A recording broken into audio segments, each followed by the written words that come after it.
ನಮಸ್ಕಾರ. ಪೇಷಂಟ್ ನಮ್ಮ ಅತ್ತೆ, ಅವ್ರ ಹೆಸರು ತಿಪ್ಪಮ್ಮ. ಒಂದ್ BP ಇಲ್ಲ, ಶುಗರ್ ಇಲ್ಲ, ಚೆನ್ನಾಗೇ ಇದ್ರು.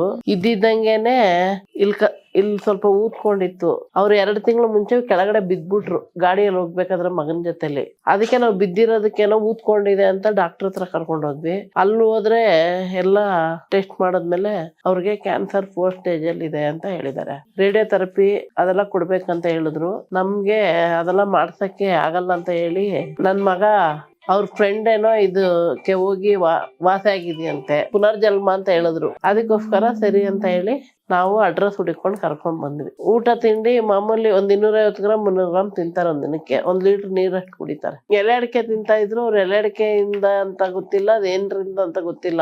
ಅವ್ರಿಗೆ ಇದ್ದಿದ್ದಂಗೆ ಇವಾಗ ಗೊತ್ತಾಗಿದ್, ನಮ್ಗೆ 1 ತಿಂಗಳಿಗೆ ಗೊತ್ತಾಗಿದ್. ವಂಶದಲ್ಲೇ ಯಾರಿಗೂ ಇಲ್ಲ, ಇವ್ರಿಗೇನೆ. ತುಂಬಾ ವೀಕ್ ಇದಾರೆ, ತೂಕ ಕಮ್ಮಿ ಇದಾರೆ. ಚೆನ್ನಾಗ್ ನೋಡ್ಕೊಂಡು ಈ ಮೆಡಿಸಿನ್ ಎಲ್ಲ ಪಕ್ಕ ಕ್ಲೀನ್ ಆಗಿ ಕೊಟ್ರೆ ಅವ್ರಿಗೆ ಹುಷಾರಾಗ್ತಾರೆ. ಅವ್ರಿಗೆ ಎಲ್ಲೂ ಅರಳದೆ ಇದ್ರೆ ಹುಷಾರಾಗ್ತಾರೆ ಅಂತ ಹೇಳವ್ರೆ. 2 ಸ್ಕ್ಯಾನಿಂಗ್ ರಿಪೋರ್ಟ್ ಅದೆಲ್ಲ ಕಳಿಸ್ಬೇಕಂತ ಹೇಳಿದಾರೆ. ವಾಟ್ಸಪ್ ಅಲ್ಲಿ ಕಳಿಸ್ತೀನಿ.